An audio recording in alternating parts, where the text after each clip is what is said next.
it's a bit wobbly. So I just want to start with a question, which was, if you ever felt you'd lost yourself, how far would you go to find yourself? And how would you know, to begin with, that you'd lost yourself enough that you needed to start looking? So I lost myself, and I decided I knew where to find myself. And when I lost myself, I was in my early 50s, and I'd been diagnosed a couple of years before with multiple sclerosis. I had ended my marriage. My career as a school principal had tumbled into an abyss, and I was under work cover. My daughter became suicidal, and that lasted for 2 years, so I would answer every phone call every time my phone rang, in case that was the day that I was going to have to wish her goodbye. And I found myself in a really, really toxic relationship. In 2022, I headed to Nepal to go climbing. And this was a legacy I created for myself. In 2008, when I was told I might have MS, and I'd just given birth to my third child, I thought, if I ever get diagnosed, I'm going to go and I'm going to climb a mountain called Armadablam, which I'd seen in Nepal in the mid-90s. And I'm going to fundraise for MS research. So in 2022, I did go to Nepal, and I climbed this incredible mountain. I made it to 300 metres from the summit, and I came back down. And it was a really hard climb, and I could accept that I didn't quite summit, because a week before, I'd been on another peak, feeling absolutely rubbish, and it turned out I had COVID. And I'd come back to a town in the Himalayas called Lukla, and I couldn't even walk up a flight of stairs. And when I was in Lukla, my daughter overdosed on enough tablets that her life should have ended. And I said to her, "What do I do, darling? I want to come home." And she said, "Mum, I need you to go and climb your mountain." And she said that she was alive, but she didn't want to keep living if she took my dream from me by me coming home. So I headed off and I climbed this mountain, and I got some news coverage, and I didn't quite summit, and I came home. And people said to me, "How was your walk?" And if you saw Armadablam, it is one of the most technical, steep mountains in the Himalayas, a mountain that I thought I could never climb, let alone as a woman in her 50s with MS who had not mountaineered before. And I made it through all the technical climbing to just below the summit, but I didn't reach some goal. And I thought the goal that I didn't reach was the goal of fundraising for MS research and doing something for other people. When I got back down and people were asking how my walk was, I started thinking, I'm going to go back and I'm going to climb another peak. So at the end of January in 2023, I booked onto an Everest expedition. And in May of 2023, I found myself at the South Col of Mount Everest. And I was the first Australian with MS to ever attempt Everest. And I got my little body, I wore adult diapers, and I ran out of my nice little Depends, and they bought me adult diapers when I was in Kathmandu, or when I was up in the mountains. They flew up from Kathmandu, and these things would have fit an elephant. And they said, "Oh, but you're Western, you're large." They were about this big. So I had to lie in a tent with my Nepalese Sherpa guide, changing these diapers, saying to him, "Pasam, look the other way," as I would rip off a diaper, completely raw, while he was looking the other way, and wrap these nappies around myself so I could climb, because when I was climbing I was incontinent. And at times when I was climbing, it wasn't just my bladder that was incontinent, my bowel became incontinent. So I got my little body that I describe as like taking a 2-wheel drive car up a 4-wheel drive track, and I was alongside the 4-wheel drives, and I got myself to the South Col. And from the South Col you rest for a couple of hours, and then you go for the summit and you reach the top of the world. And this was, pardon me, a fucking monumental achievement, because an expedition takes 2 months. And I realised on my way down that I was climbing far more than just that one mountain. I'd come from the depths of despair at the thought that I was going to lose my child, at the thought that I'd lost my marriage, I'd lost my career, I didn't know what was going to happen to my health. And I'm there in my tent, and everyone's getting ready to leave, and Pasang, my Sherpa, comes to me and says, "Jay," I go by Jay, but he called me Jay. "Jay, we can't go for the summit. Your oxygen's not all here." So there's a much longer story here. But I spent 12 hours following that moment. The first few hours trying to problem solve. What the fuck do you mean my oxygen's not here? It's not gracious to swear at the South Col, but when someone won't leave your tent after 45 minutes and they're telling you, you need to go radio, and you're saying $120,000 is spent to have me here, I've got my body with MS to the South Col of Mount Everest, and you're telling me I have to go radio to sort out the logistics? No, I don't need to go radio, you need to sort this out. If I showed you a photo now, you would go, who was that woman? I cried and I cried and I cried. And over the course of the next 12 hours, I spent a night on my own at the South Col of Mount Everest, with my oxygen running out, calling out to Pasang in the night with no sound around. Pasang! Pasang! And I would get no answer. And my oxygen was on red and I was too cold to get into a sleeping bag, and it was minus 30. And eventually I fell asleep amid sending messages back to my toxic partner back home saying, holy fuck, they've just fucked my climb. And the next day I had to wake up and I had to come down.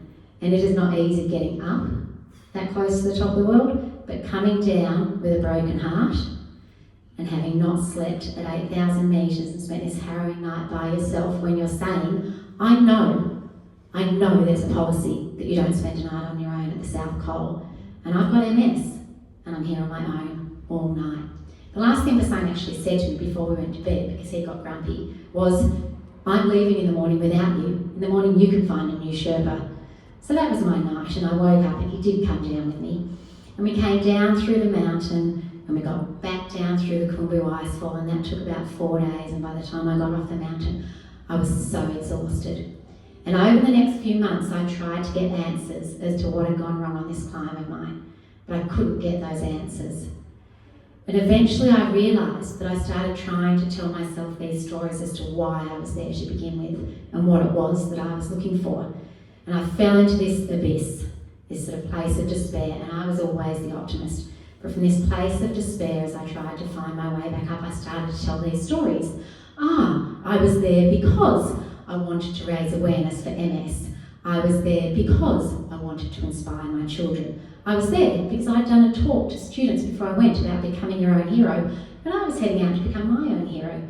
None of those stories got me out of this space, and every story I held, it was like I was trying to climb a ladder up and out, but every story that wasn't true was like a rung that just vanished in my hands, and I would fall deeper. And eventually over time I started to look at some of the stories I was telling myself, and I went into the depths of my own inner truth. And I realised that somewhere along the way I'd attached this hope, this deep hope that I would get up there on the top of Everest and I would become Jem Willis, the first Australian with MS to summit Mount Everest. And as I stepped off the summit, there would be this red carpet that would roll out in front of me, and I would be booked every day for the rest of my life, and all I would have to do would be speak. And even if I ended up in a wheelchair, I could just roll out there. What I learned from that was, I went to the top of the world to try and find myself, but I didn't quite get there. And I fell so far after that to work out who the hell I was and where I would find myself. And I'm still on that journey. I've studied narrative therapy, I've studied NLP, I've trained as a coach. I'm starting to feel brave enough to tell my story. I've been to a couple of 10-day silent retreats, and gradually I've realised it's time for me to get out and start going, I don't know quite where I'll find myself, but maybe by sharing my story, I will find more of myself, and maybe other people who are losing themselves will start to go, I wonder where I need to go to find myself. And chances are, I think it's replaced deep within. Thank you.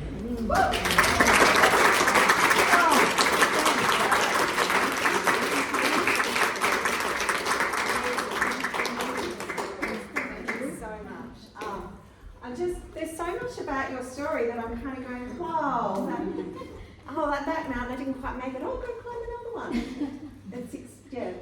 I was spellbound. I was on the edge of my seat the whole time listening to you speak, and just I could feel that, the despair of where's my oxygen?